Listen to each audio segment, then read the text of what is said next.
Veš, kaj sem razmišljal? A? Da bi postal medijski influencer. Sam, a ne rabaš imeti za to ful velik družbenih omrežij? Vse jih imam. Insta, Face, Snap, Tweet, Tumblr, Ren. Kaj je Ren? Ne veš, Ren je največje družbeno omrežje na Kitajskem. Treba razmišljati globalno. A, in kaj boš influencu?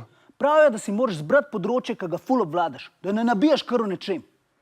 In kaj ti obvladaš? Halo, pijem že iz kozarca, hodim lahko naokol, brez da bi me kdo za roko držal, znam pomahati adijo, vem, da je to nos.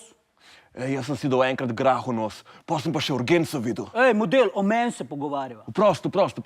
Pa pazi to, ko se zbere dosti ljudi, da bere moje objave, začnem pa na polno promovirati.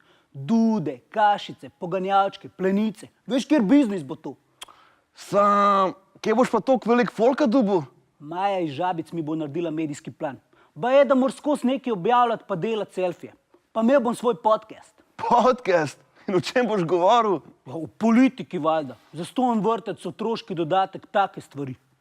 Čakaj, a ti še nisi na družbenih omrežjih? Ma ne. Pa model, kaj čakaš? Saj si že 14 mesecev star. Pa saj si jih bom naredil. No, pomož pa moje objave. Lajkat, snapat, tegat, komentirat, šerat. Ok, se bom. Kaj si pa srečal Majo? Pri gugalnicah. Kaj? A se je gugala s tabo? Ja, gugala se je z mano. Ne morem verjeti, da se je gugala s tabo. Pa nisem jaz zastonj influencer.